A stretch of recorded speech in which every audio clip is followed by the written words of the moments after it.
Hi, and welcome to the Reiki from the Farm podcast, brought to you by me, Pam Allen-LeBlanc from Hidden Brook Farm.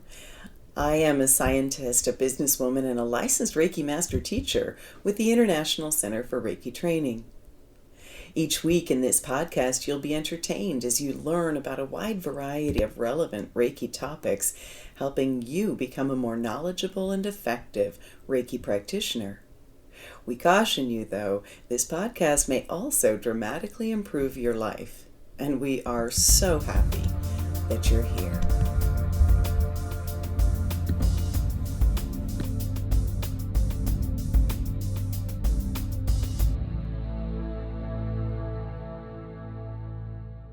On this week's podcast, I am speaking with my friend, Brett Bevell, about quite a few things, but one of the things we're talking about is the next evolution of Psychic Reiki, and also the fact that if any of you would like to meet Brett and I in person, you can do so at the Wisdom of Reiki Conference at the Omega Institute in June. Welcome, Brett. Can you tell us a little bit about yourself?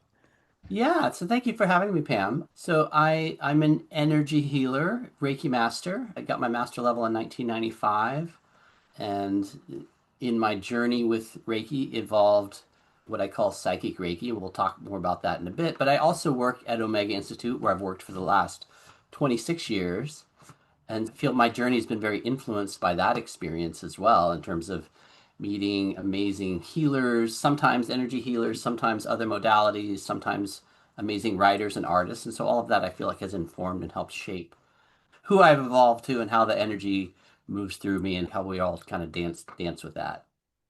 And I first met you at Omega Institute, Brett. There was a class that William Rand was giving there and that I was assisting him with. And that's when I became aware just of how many books you've written. You've written so many books. Your card deck is one of my favorite card decks. And I hear that from a lot of people. I love shuffling through your card deck and picking out a card for the week. That's how I use it. And one of the girls there told me, she goes, "Do you think it would be all right if I went up and asked him to sign my book, or am I going to seem like too much of a fangirl?" And you were obviously you were gracious about it, but you have this beautiful laugh that I could find you anywhere at Omega. And since then, we've had a chance to work together a few times. I have had a chance to get back and present at Omega Institute about having a Reiki business, and this time I'm going to be talking about animal communication for Reiki practitioners and how that kind of turned on for me. So I'm really excited to get back there. I love Omega Institute. I love everything about it. I try to get there at least once a year, online and in person, for just some of the different courses that you offer. And I love getting down there for the wisdom I of know I'm Reiki. so looking forward to your presentation too, because I want to hear how Reiki enhances. I know that you and Colleen have developed the animal Reiki system, but I know that this is Mhm. a little bit of a different angle on just how Reiki opens communication with animals. So I would love to. I'm excited to hear you speak that weekend.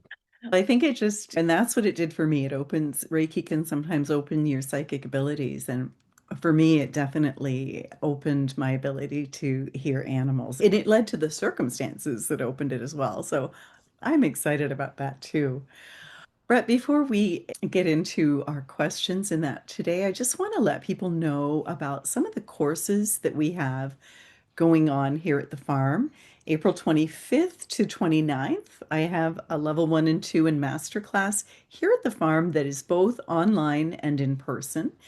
May 2nd and 3rd is a weekend animal Reiki level training, online and in person at the farm. And then that's followed with an animal Reiki master training that's over 4 evenings over the next 2 weeks. And I also want to let you know that in August in Campobello, I have all of my courses coming up, in the sense that I've got Reiki 1 and 2 in Masters in a complete week, Animal 1 and 2 in Masters, and Animal Communication in Masters. And in between, we're going to take a day and explore Campobello Island, which is Campobello was the summer home of Eleanor and Franklin Roosevelt. There's the only international park in the world on Campobello. And that's the other thing I love when I go to Omega Institute. Their main residence is not far from where you are, Mhm. Brett, at Yeah, Omega and yeah. at Hyde Park. So I've become quite an Eleanor and Franklin fan. And whenever I go to Omega, I try to sneak over and see a little bit of Hyde Park on the way, on the long drive home. It's or at some point during my time there. So I've had an opportunity to check that out. But Campobello is truly astounding, and we are going to be going whale watching. So this is going to be a real destination trip. I'd love to have you join us. And then in October, I will have a full lineup of my classes again online and in person at the farm. And in September, I will be presenting at the Reiki retreat in Arizona, the International Reiki Retreat. So would love to have you join us in at Omega or there. And then I'll be heading over to Hong Kong and teaching some classes over there, which is going to be really fun. So, Brett, what do you have coming up? There's the Wisdom of Reiki Conference is the first in-person event that I'll really be focused on. Again, that's June 5th through 7th.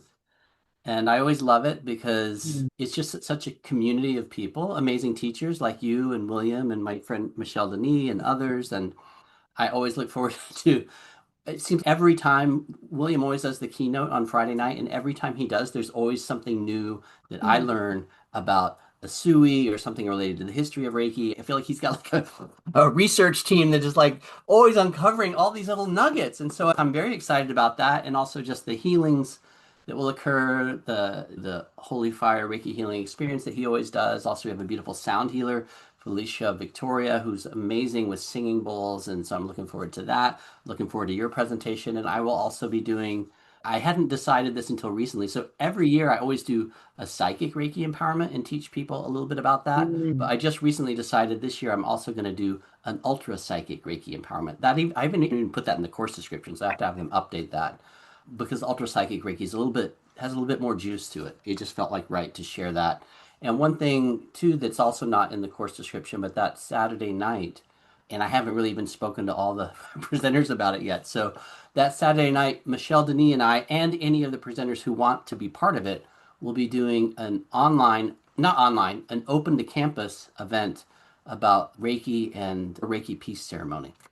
Oh It's going my to God. involve some dance and some other things. Like I said, there's some things that haven't even percolated out to all the faculty yet, but I'm very excited about it. So, I'm excited. I'll be taking part in that because yeah, world peace does seem to be a big part of my mission yeah, here on the planet. So that's exciting. I love it, Brett. I can't wait to see you there. That is always, I don't know. I love everything about Omega. And yeah. Yeah, me too. The following weekend, I am teaching a level 1 and 2, which is for me, it's more traditional. I do weave a little bit in of my own psychic Reiki work towards the end of that weekend, but it's mostly a traditional 1 and 2 training. But yeah, right now I'm focused on the Reiki conference and just, again, like it's still evolving and new things are coming through. So it's definitely, if folks have been to it before, this one's going to be different. There's going to be some new stuff that's coming through. So very excited about it. that is exciting. I think it's always a little different. And that's what we're going to talk about today because you've said that your psychic Reiki, which I love, by the way, you did an empowerment the last time that I was at the Wisdom of Reiki conference, Yeah. and it was amazing. But you said it's evolved. So, for people who may not know about your work yet, can you tell us a little bit about your journey with Reiki and then how that evolution of psychic Reiki? Yeah, sure. So I got into Reiki. I got exposed to Reiki in the early 1990s after having a very challenging experience at the NYU Dental Center where a student pulled a wisdom tooth. He was very rough with my mouth and I was in a lot of pain. I went home that evening. My jaw was totally swollen. And a dear friend of mine named Eben Dodd was my roommate at the time. He did Reiki. He was a Reiki practitioner. He never really talked about Reiki, so I didn't know what Reiki was. But when he saw me, he immediately offered some Reiki for me. And I noticed it's not that the pain went away 100%, but I noticed immediately when he touched my face that I felt connected to something that felt bigger than me and bigger than the pain. And it was this knowing that there was this kind of divine, compassionate force that was holding me in that moment. and I could feel it. I could feel it in every cell in my body. And I knew that, well, also the pain did diminish quite a bit. It didn't go away 100%, but it diminished quite a bit. And so I had this sense of all enveloping universal compassion around me. I was like, oh, I'm going to get through this. Okay. And it just took me into a whole different place. And I'm also like, what is this stuff? I want to learn more about this. So shortly after that, I got my first degree attunement from a woman named Elka Petra Palm, who was a member of the Reiki Alliance. I had a very lovely, it was basically a one-on-one training from her. And then just to fast forward on my journey, a few years later, I was living in Yellow Springs, Ohio, and got my second degree from a woman named Mary Robertson, who was a Reiki master in Ohio and also Tennessee. And I was co-owner of a bookstore, and as part of our exchange, were promoting her work in exchange for her attuning me and my business partner to a second degree.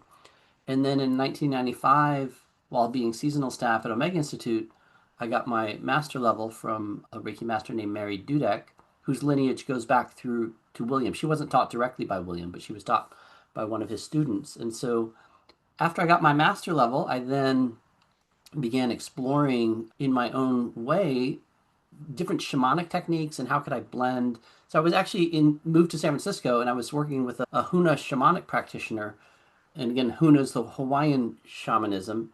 And he was very old, very short, reminded me of Yoda, had a very good sense of humor. And he had actually known Hawaii Takata. And it's not that he was teaching me Reiki, he was teaching me these shamanic techniques, but sometimes he would talk about Takata. He had mentioned that he felt that he actually helped convince her to move from Hawaii to San Francisco because he felt that she would have a better reach in Yeah. terms of her work there.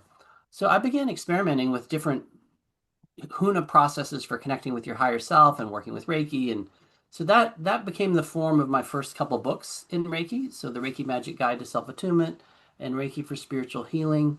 But in 2007, actually, when I was doing the final edits on my first Reiki book, I was traveling in Asia and I was in the country of Laos. I was traveling by myself. I got very sick at one point, and all the guidebooks said if you can avoid going to a Laotian hospital, it's much better to do that because it's more likely if you go to one that you're going to come out of that hospital with something much worse than what you had going in. Wow. Basically meaning that the quality of healthcare is not that great there. Right. Yeah. So my solution was, hey, I call myself an energy healer. Let's put this to use. And so I literally just hid in my room for a couple days straight and did nonstop energy healing on myself. My liver, not my liver, my spleen was swollen about the size of a small grapefruit, and I had a very intense fever. And so while I was doing energy healing on myself, and I was doing Reiki, but I was also doing some other forms of healing. And at one point, I heard a voice in my head say, would you like a new spleen? And I'm like, yeah.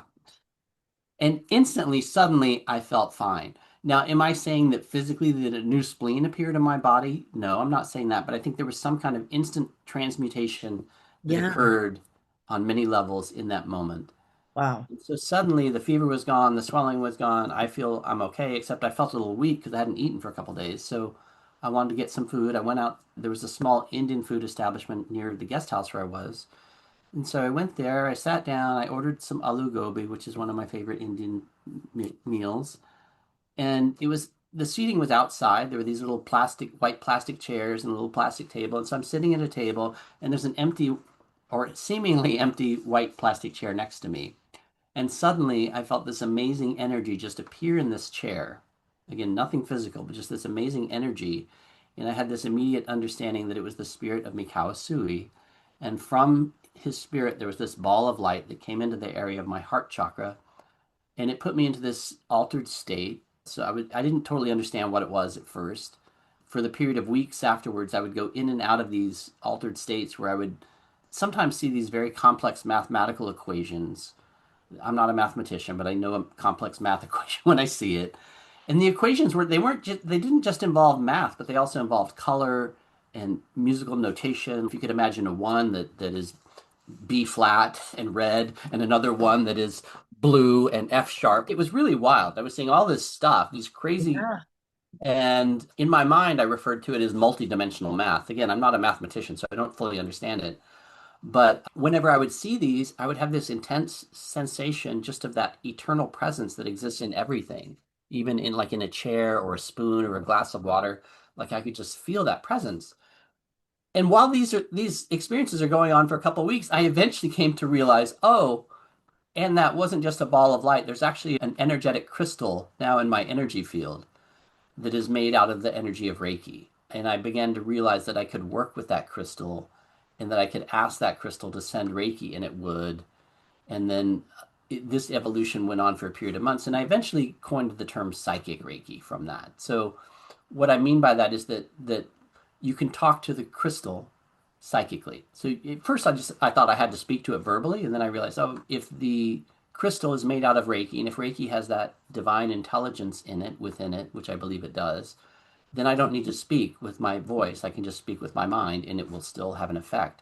And so it does. And so that's where the term psychic Reiki came from. And so in psychic Reiki, the practitioner, if you want to use your voice, that's fine, but I prefer using my mind. You just speak to the crystal and you ask it to send Reiki to different things, and it will do. And it can also give shape to the energy. So in traditional Reiki, I think of it being more like a wave or a flow of energy. And the Reiki crystal can do that, but it can also shape the energy into different geometric forms, or what I refer to as Reiki lasers, like intense beams of Reiki light, or sometimes what I refer to as Reiki holograms, where it will make a like a Reiki replica of a specific organ or organ system and then infuse that into the body. So it could do these things that were outside the traditional framework of Reiki. And so that eventually evolved into a couple books that I wrote on it. First one had a horrible title, which I totally take responsibility for, called New Reiki Software for Divine Living, because I thought, oh, it's a That's new download in Reiki, but that's horrible the one that title. I have. Horrible title. It's a good book, but a horrible title. And then the second book, I'm just like, let's just call it Psychic Reiki. That's what it is. And Yeah. that had a few additional techniques which developed over time. And I've just now been working on completing a new book. I don't have the publisher yet, but I'm going to work on that over the next couple of weeks, that I've called Ultra Psychic Reiki. Huh. And Ultra Psychic Reiki came in about 2 years ago. And I was very influenced actually by having taken the Holy Fire trainings with William. And Mhm. what I really appreciated about that was not just the beautiful energy, which is amazing, but also how he still links it to the lineage. Like he's not cutting it off from the lineage. There's this, and I'm like, oh, and I looked back and I feel like with my psychic Reiki work, I don't feel like I've really linked it to the lineage so much. So I decided I'm going to teach an online program. This was 2 years ago. I'm going to teach an online program that meets once a month that's going to really explore Reiki Master techniques, traditional Reiki Master techniques, but also bring in psychic Reiki. Mm. And so that was my intention. The night before the first class, I'm lying in bed with no intention of anything other than I've got a class tomorrow to teach. And I feel above me, above my bed, this kind of portal open. And suddenly this thing just like downloads into my system. It felt like it was downloaded not even directly by a Sui this time. It felt like it was really more from the brothers and the sisters of the light. Like it was Mhm. more like a collection of beings that were downloading this to me. And it came into the area of the Reiki crystal, but it was around the Reiki crystal. It wasn't upgrading the crystal itself. It was like this new energetic structure that now existed around my Reiki crystal that I call the Reiki Rainbow Sphere. And as I was playing with it that night and also into the next morning before I taught the class, I began to notice the energy felt much stronger, but there were also these very different specific lines of light that were coming out of it. And I was given very specific terms what to call these lights. So the first one I'll refer to as diamond Reiki, which I don't want to confuse that with the energy of a diamond, which is different, but this is what the energy wanted to call itself, so I just go with Sure. that. So Mhm. there's diamond Reiki, which is much more just about clearing things for you on that spiritual path, working on your own soul's growth, working really on things about clarity on your mind and spiritual path, and those kind of higher vibrational aspects that we like to work on in energy healing. Then there's a very different light that was calling itself Sapphire Reiki, which had a blue, soothing, very relaxing, very deeply relaxing energy. Then there's another energy that was calling itself Emerald Reiki, which was much more about just balance and very nurturing, but it felt different than the Sapphire Reiki, whereas the Sapphire Reiki was more just almost knock you out and put you to sleep or Mhm. deeply relaxing. The Emerald Reiki was just much more about finding a sense of balance and working things into a space of harmony. And then there's this other energy that was had a red light to it that was calling itself Ruby Reiki. That's just much more activating, energizing. And then there was a fifth energy that that really just comes through as a blessing towards the end of a session that was calling itself the golden light of heaven. And so with Ultra Psychic Reiki, it's just weaving these different bands of light through and still using some of the techniques that I've used in psychic Reikis, things like Reiki lasers, Reiki holograms, Reiki portals, Reiki meditations, but with these kind of higher octaves of light. And there's still times when I'm still using my Reiki crystal, which is just simply easier to use because I don't have to think of which band of light am I going to use, all this kind of stuff. Right. So there's still times that I'm just still using plain old psychic Reiki in a healing, but having the option to do the ultra psychic Reiki, which again, it just feels like it bumps things up to another octave, has been very useful in my practice. And so I've used it in a lot of group healings that I've been doing. And even the other night, there was a healing I did on somebody where, and I'm not going to name the person, they're actually very well known, but they wrote me back and they're like, because in the healing I was talking about something going on with their foot, and I was talking about something about a person who was a younger person who I was really sensing through the energy that was important. But in my mind, I kept thinking about this was in the past. And it was something that when she wrote me, she's like, this just happened. Like everything you said, but it wasn't from the past. Literally just happened. So again, it was just all this kind of layering of stuff that anyway, it's fun stuff. It really is. Oh my gosh. And I have a picture of just each of the gems and each of the layers or level. It's fascinating. That's amazing, Brett. Yeah, yeah, Thank you. Gosh, I don't know where to go from there. I wanted to ask you about intuition yeah, and the fact that Reiki often opens our psychic abilities. yeah, Like with me, with the animal Reiki or animal communication, it was learning Reiki that I had actually deliberately closed my intuition, and Reiki really opened it up. And yeah. it brought I was teaching animal communication before I was teaching Reiki, Mm, actually. My book is entitled The Accidental Animal Communicator because mm, I was just trying to become a better horse trainer. yeah, I wasn't actually trying to develop a new course or anything like that. But once people find out that you have these psychic abilities to communicate with animals, then yeah. your inbox is full of people that need help. And so tell me a little bit about the psychic side of what you've been experiencing. Yeah. So I do believe everything you say is true. I think Reiki in general, whether you're calling it psychic Reiki or Yeah. the traditional Reiki, I believe enhances our intuition in part just because it's helping to release blockages and energetic debris from our field. So then the more we return to our more authentic energetic state of being, then those natural functions, I think we're all born with certain innate intuitive psychic abilities. And then I think we shut them off, or we are conditioned to shut them off as we move through our family system, our schools, etc. And Mm. so Reiki, I think, helps clear a lot of that. And so even in traditional Reiki, I think there's going to be an opening to being more psychic and more intuitive. I do try to emphasize that my book and my work with psychic Reiki is more focused on that aspect of, oh, you're in psychic communication with the divine intelligence of Reiki through your Reiki crystal. But yes, I think it certainly enhances a person's psychic ability and psychic awareness. And also what I always encourage people to do when I'm doing the psychic Reiki trainings is to literally go into a place of surrender, of intuitively listening. What does the energy want me to do? And Hmm. so, in that, there is a deeper level of relying on your intuition, relying on your own psychic awareness. In this case, it's your psychic awareness of what is the intelligence of the energy asking me to activate in this moment. But it is going into that place of surrender where it just, to me, feels like you're like healing becomes not so much about trying to fix anyone. It's more like you're having fun and playing in this energetic field with the divine. And as you're doing that, oh, these amazing healings occur. So it's totally flips it all on its head where I don't have to fix anybody. I'm just going to go play with the divine. I'm in this open childlike space. And then these really wonderful healings happen like almost spontaneously out of that. I love that. And I think that whole childlike wonder that has been coming up for me so much recently, especially since Africa and having an opportunity to meet the animals that were part of my childlike wonder. I keep thinking about that, just how important that is to just step into the simplicity, surrender, like you said, just surrender and allow.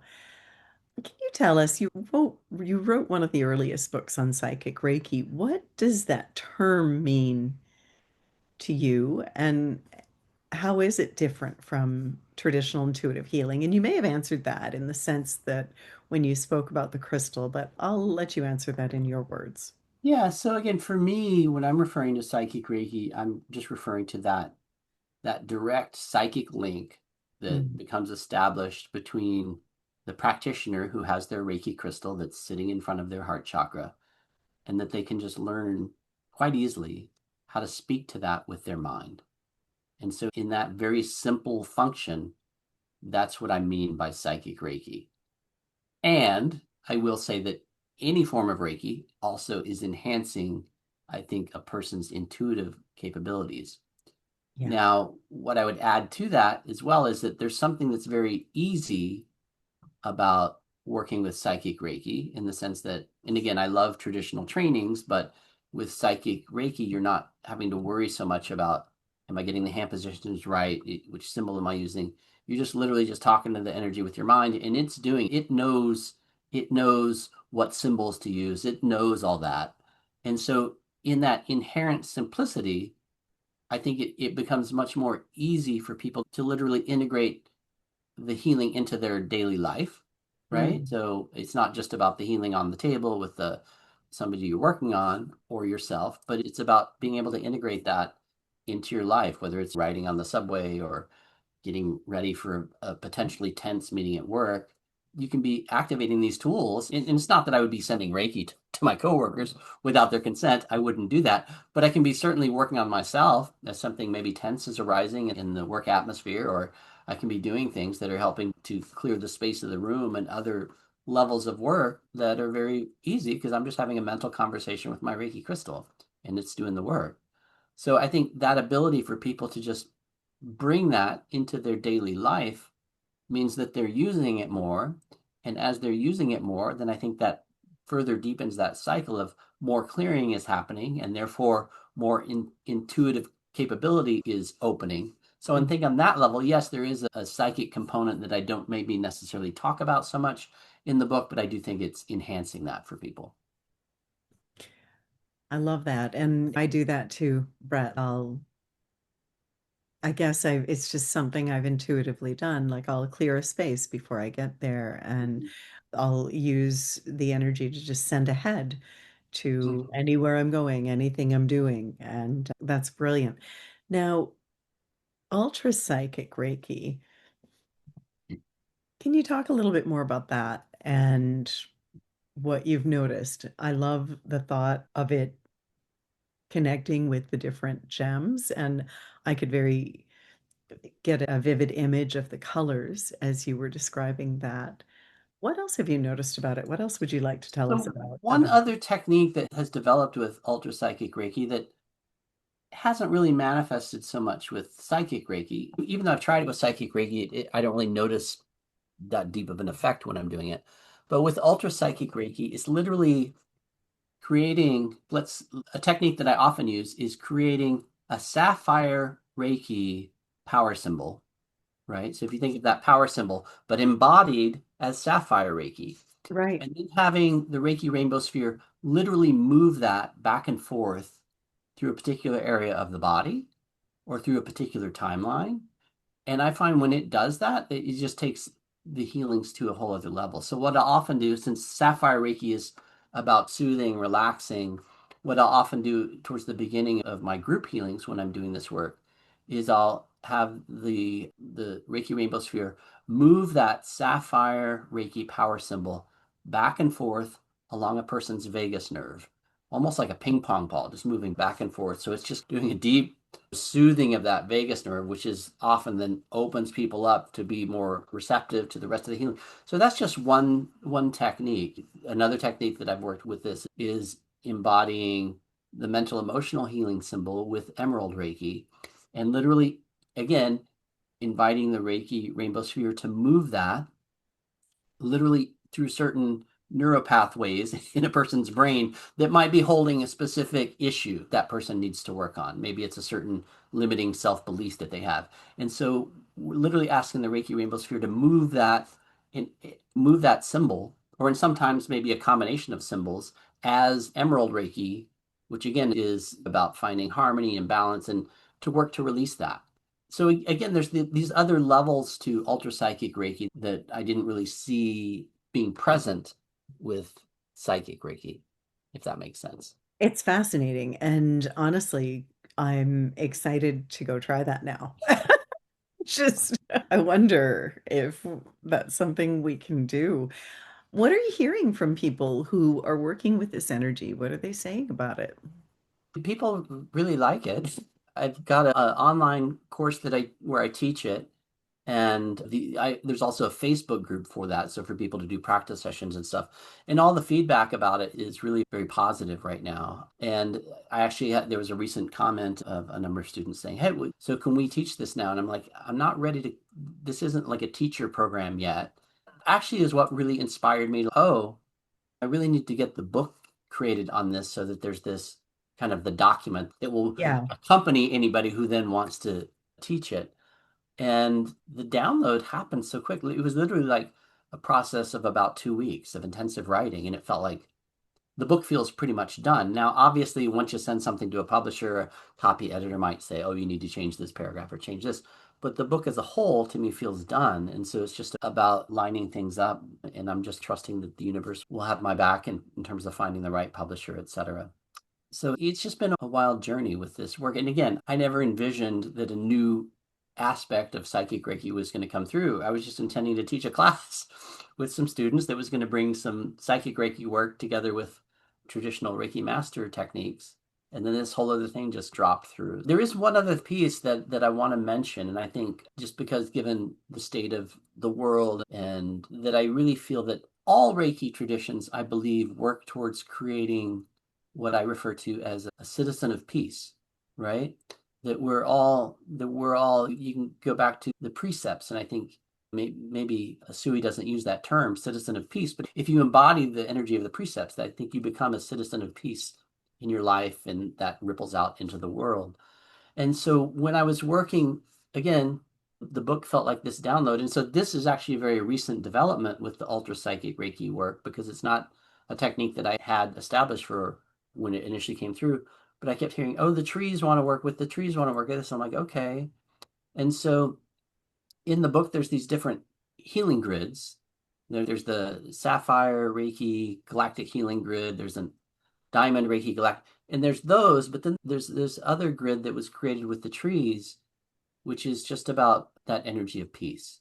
And I just kind of refer to it as the Ultra Psychic Reiki tree grid for peace. And so it's again, it's just going on in its own direction, and I'm just following it, trying to chase behind it. Hope I didn't leave anything out. So it's working with that energy too, and just seeing the trees as being just like the trees are sentient beings, just like the animal kingdom are sentient beings. I think when we as human beings think about the world and world peace, that we often forget that we can't really be at peace with each other if we're at war with the planet or at war with the animal kingdom or the forests, etc. So there's something about including these other sentient beings in this goal for peace and this wanting to establish a sense of peace.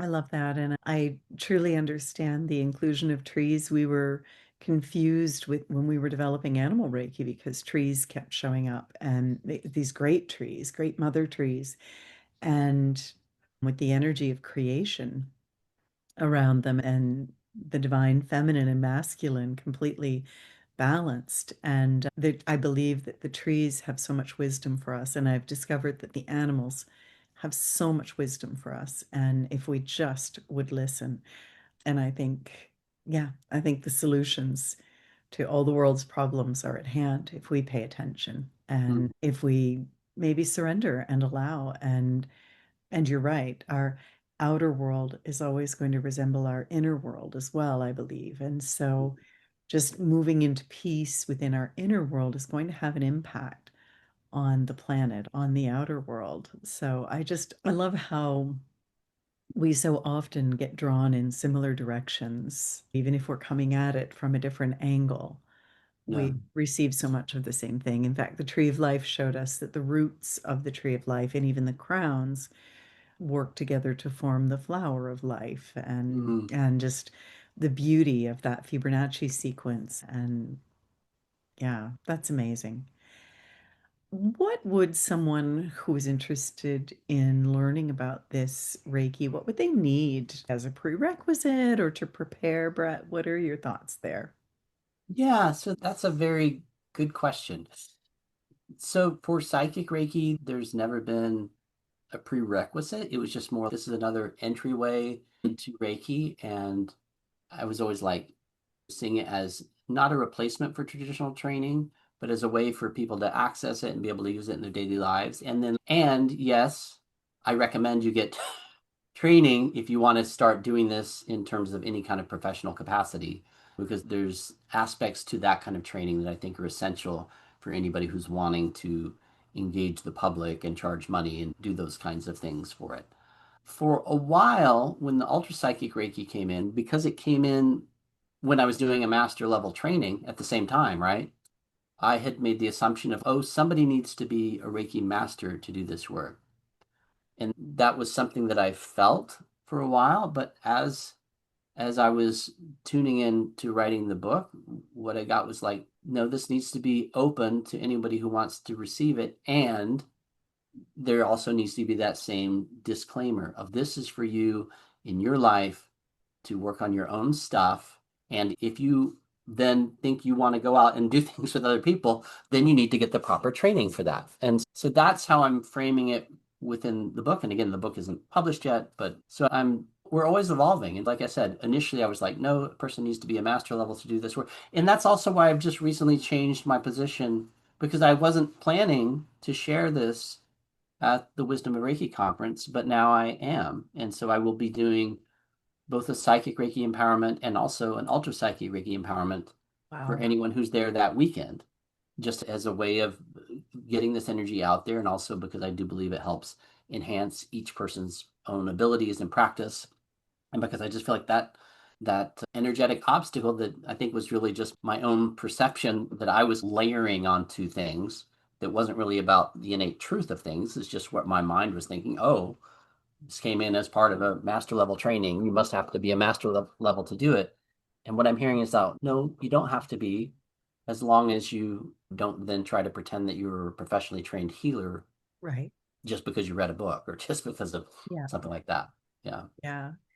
I think we sometimes get asked about online and in-person classes, and I actually don't find a difference as long as it's all done in real time rather than like pre-recorded or whatever have you. And I know even with my animal communication work, Brett, one of my students observed once, she said, I know you think you're teaching us how to do animal communication through theory, but I think it's spending time with you that's Mm. causing this to transfer to us.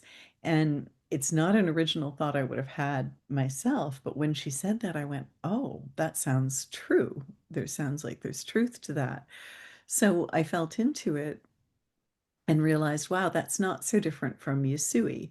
When he first began teaching Reiki or sharing the Reiki energy with people, you would meditate with him, and Mhm. over time, you would become attuned to Reiki, or it would transfer, that enlightenment would transfer to you. And then after the Great Kanto earthquake, he prayed there must be a faster or more efficient way, and he was shown the attunements. And so I'm so grateful that you'll be giving those attunements at that conference. I really can't wait. I know with the psychic Reiki, the installation of the crystal, I had done that with you during the Wisdom of Reiki conference that I spoke at a few years ago, and it was astounding. I so now I can't wait for this ultra psychic attunement. And so I agree with you that reading a book can be great, or even pre-recorded classes for understanding something. but there does seem to be something about real time in Yeah. the energetic transfer. Yeah, so like I'm in agreement with you. I don't do like traditional Reiki trainings in terms of any pre-recorded format Mhm. because I want to be able to know, oh, does that person understand the hand positions? Do they know, Right. do they get all these pieces? That I want to be able to see that and verify that. With some of my other work that doesn't involve those pieces, I do have pre-recorded classes, but then there's a final piece where they have to do some healing work with me where I'm then able to verify, like, oh, you have an understanding of how to use this work in a way that I feel okay putting my name on. But yeah, I know sometimes there's a lot of, and I think people have their own path and their own way of doing things, That's but right. I don't do the pre-recorded, oh, here you are, now you're Reiki Master at the end of 2 weeks or whatever it might be, because I really feel like there's that sense of personal engagement and also being able to witness as the teacher, does the student understand what's being taught? Yeah, and I feel like sometimes there's a transference of some sort, like as we do the attunements. And of course, with Holy Fire, we don't do the attunements, the energy does, Yeah, which has been fantastic. Yeah, I think there's a role for all of it, isn't there? Uh, yeah, this is fantastic. Let's circle back a little bit. Actually, let's talk for a minute just about guides and symbols. yeah, Are yeah. there any, is there any of that with Ultra Psychic Reiki? So my mind with both psychic Reiki and ultra psychic Reiki is that the both the Reiki crystal and the Reiki rainbow sphere, in my mind, have the symbols within them, right? And for example, perfect example is with psychic Reiki crystal, that Reiki crystal can send to somebody. So it's optimizing the usage of the distance symbol, but the practitioner doesn't need to ask it to do that because the crystal already knows to do that. So, in that way, I believe the intelligence of the system is already in the crystal and also already in the Reiki rainbow sphere. So, I believe the symbols are in there, but a person doesn't need to necessarily, again, have the previous training to fully understand it because the crystal's doing the work, right? So, you're stepping out of the way, the crystal's doing the work. You're just asking it, can you do this? Can you please do that? With the ultra psychic Reiki, there is some usage of some of the symbols, but again, the crystal already, the Reiki Rainbow Sphere knows those symbols, and so it knows how to create a sapphire power symbol or an emerald mental emotional healing symbol or a diamond a Sui master symbol. Like it knows how to do those. So in that way, it's integrated into it. And so there's some work with the symbols on that level, but it's different than traditional training where you're memorizing the Mm. lines and strokes and how the symbol looks and in that way. I hope this makes sense. It does to me, and I really love it. I think that m- many of us have been drawn to crystals throughout, and we know that there's an intelligence in crystals. And if we ever question that, I recently had a student who had was CEO of a software company, and she talked to me, which I wasn't even thinking about. She's thinking about the crystals in your computer Yeah. and what they're able to do, and it just blew my mind. I was like, oh. I wasn't thinking about that. And so we know that there is this intelligence, this information in crystals. And one of the things that I loved, I remember in my first master class that I studied with William Rand, we were in England, and a lot of people brought actual crystals and set them down. And after the attunement, the crystals had changed, Brett. Mm, There mm, were cracks and bubbles and cloudiness where there hadn't been before. Like you couldn't tell it so much with the darker colored crystals, but the clear quartzes and the lighter colored crystals, you looked at the crystal before and after the attunement, and they had changed, mm. which tells me that they are that yeah, just love the connection with crystals in this energy. Yeah. Brett, go I ahead. just have to share this briefly. When you were talking Mhm. about the software developer, it reminds me when I first began studying energy, and this was just before actually I even got into Reiki, but there was a fellow I was doing some studying with in New York City. And I remember him once telling me about crystals. And he was like, again, at that time, the whole internet thing hadn't really exploded yet. And he was referencing, oh, like the quartz crystal that makes your watch run, right? Right. There's energy, there's wisdom in these. We think of them as just minerals, but they're beings, right? Anyway, I just wanted to share that. But If you think about it, and even looking at the minerals that we need in order to have electric cars and the mhm, batteries and all of the things. So, yes, there is intelligence in and energy in yeah, these minerals. I love that. I don't know why they've become an integral part of our lives and we just take it for granted. We forget, or I do, I forget yeah, that it's crystals that keep the watch going and yeah. the computers and amazing. Brett, let's circle back to the Wisdom of Reiki conference. Tell me a little bit about what inspired that gathering in the first place and how people can join us. Yeah, so I will brief history of it. So when I was invited to be part of the programming department at Omega Studio, I worked at Omega for a number of years, but I used to just run the staff programs. But in 2017, I moved into the programming department, and I was just like, wow, we have all these conferences here. Why don't we have a Reiki conference? And the first Reiki conference we had, it didn't have a whole lot of people. And I was a little disappointed. The quality was fine, but just in terms of the enrollment, I think we had maybe 40 people or something. But I had already, before that conference had happened, I had already booked the next year, right? And so Mm, the next year, we had better enrollment. And I think that was just, we had presenters who maybe were better known. We had William was part of it, Ron Steen was part of it, other people. And I remember at the end of that conference, I hadn't gone on to book a third one yet because I was so disappointed by the enrollment of the first one. And the second one had already been booked by the time the first one occurred. And so I was just like, okay, we're just going to do those two. But I remember at the end of that second one, William actually came up to me in the dining hall that Sunday at lunch. The conference is over. In my mind, it has run its route. And he came up to me and he said, you have to keep doing these, right? He goes, this was a really wonderful event. You should really keep doing these. And I was like, oh.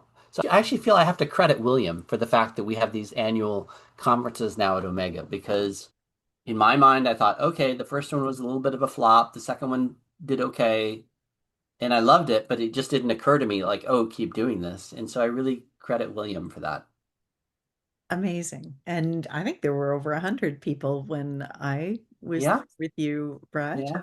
Yeah, amazing. I'm so glad. And how does somebody register? We can put a link in the podcast notes if anybody's interested in registering.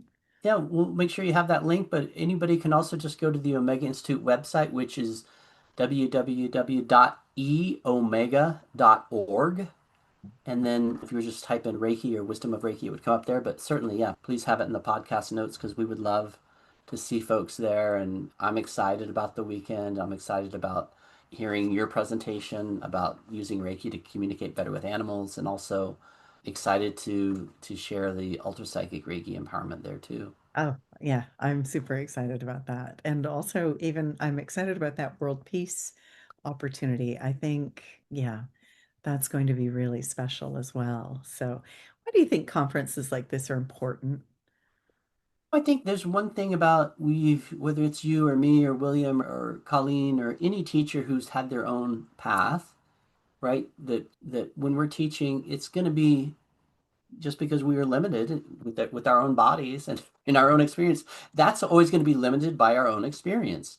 But when you have a conference where there are multiple presenters, then my experience is going to be influenced by the things you're saying, by the things that William's saying, by the things that the people who are in the audience are bringing in terms of questions, etc. And so it literally starts to amplify the energetics of what's occurring, right? It's when I look at the natural world, a healthy ecosystem is one that's diverse, Mm. right? It's one that has a variety of things going on, different plants, different animals. And so when I look at the world of energy healing, I think the same thing. I want that sense of diversity. I want this sense of different points of view, different modalities, different ways of exploring Reiki. Because I think when there is that difference of oh, this is how I see it and this is how I see it. And then you find that meeting point of where those two come together. And then I think from that, there's a whole other level of wisdom that evolves. I even looking at my own path when I think, why did Ultra Psychic Reiki came through after I had trained with William and gained this appreciation of, wow, the way William really links the holy fire and the karuna to the whole tradition of Reiki. He's not cutting it off, it's linked. And so I thought, why am I not doing that with my own work? So had there not been that connection, would I even have taught that class that then brought through? So I think it's in this amplification of us receiving information from each other and having that bounce and synthesize into something new and different, that this whole evolution continues in a really dynamic way. And so that's what I love about these conferences, that sense of dynamic activity that occurs when you have different presenters, different points of view, different people in the audience with their questions and their input. And it just amplifies into its own thing that is beyond what any individual might bring. So it's almost like it's beyond the sum of its parts. It becomes Mhm. something bigger.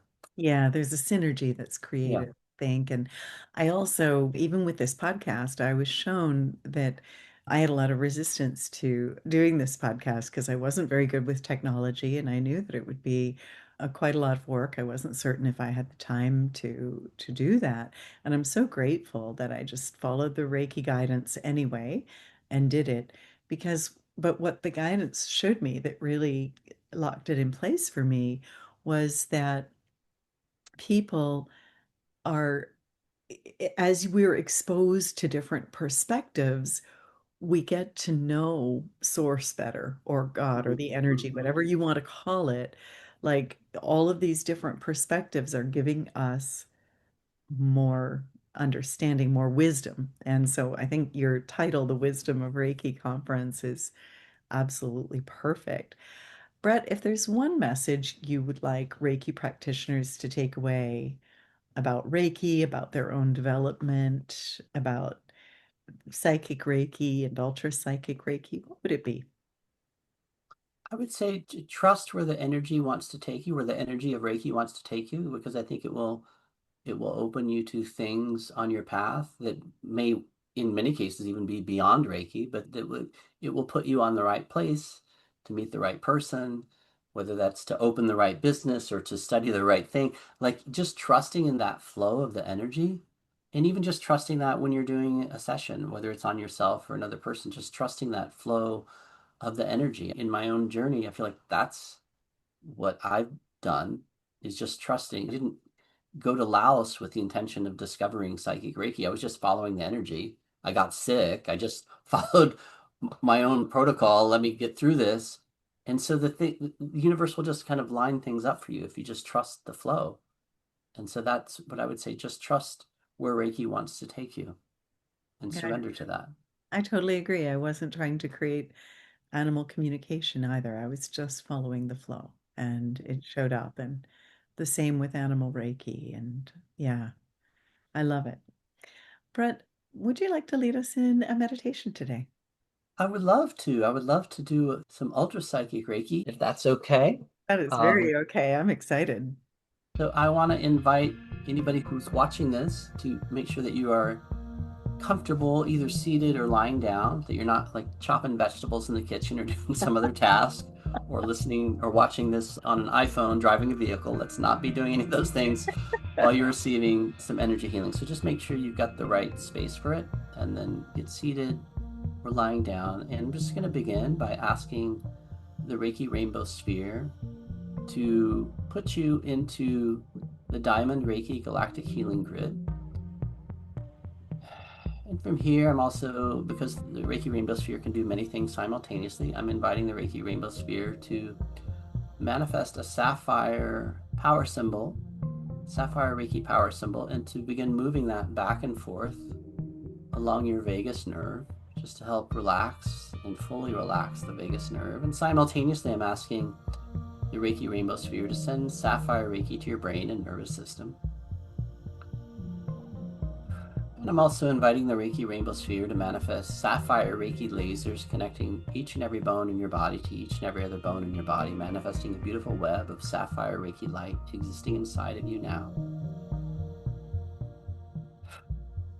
And I'm also inviting the Reiki Rainbow Sphere to manifest sapphire Reiki lasers running through all of your organs and organ systems through time, from the moment of your birth up to the present moment, just to help relax any energies on those timelines as well. And from here, I'm inviting the Reiki Rainbow Sphere also to manifest an emerald mental emotional healing symbol in the center of your head, and just asking that symbol to vibrate and oscillate at whatever frequency is best for you in terms of bringing a sense of mental emotional harmony to your day.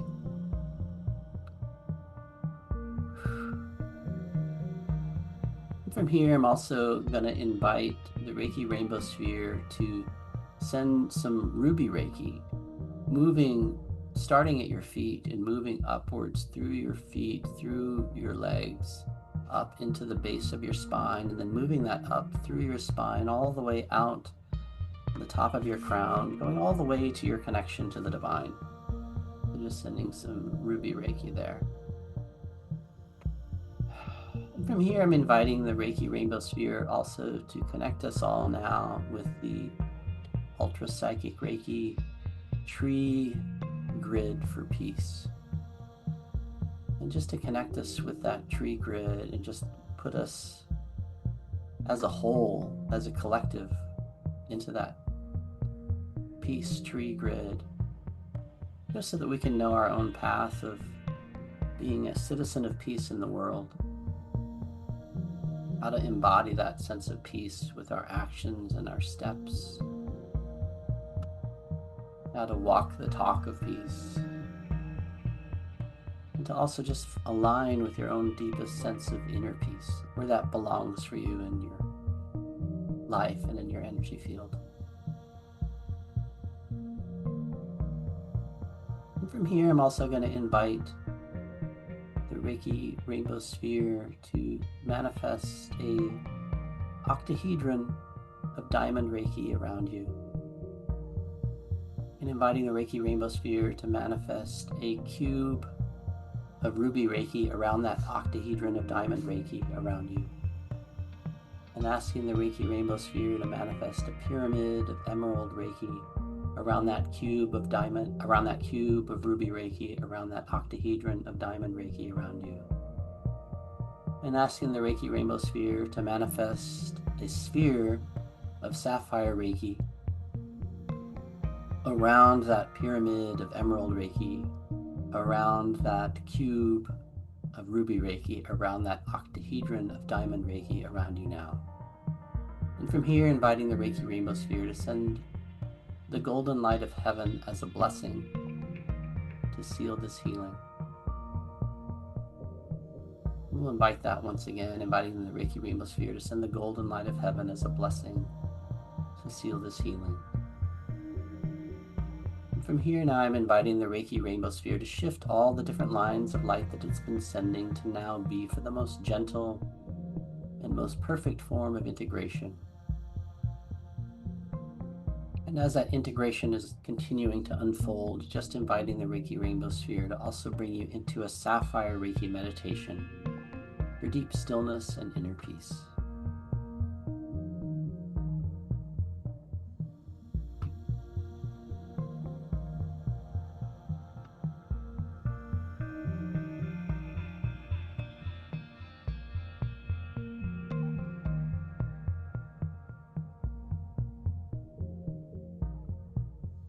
And I'll invite the Reiki Rainbow Sphere just to send one final blessing of the golden light of heaven. And this one, I'm going to invite the Reiki Rainbow Sphere just to send that not just to you now, but also out into your day.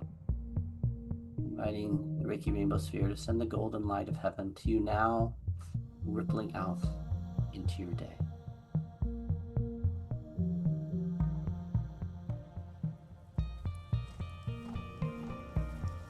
And here, just let yourself bring your awareness back to your body. Let yourself notice the sensation of the clothing or the blanket against your skin. Let yourself be aware of the feeling of the chair or the bed or the couch supporting you.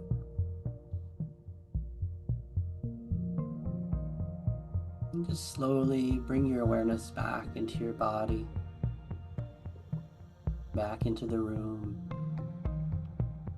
back into this time and space. And I will just send one last little juice of some Ruby Reiki just to help energize you to be a little bit closer to a state of normal waking consciousness. I'm going to invite the Reiki Rainbow Sphere to send some Ruby Reiki to you. Just help bring your energy back up. So just sending that now.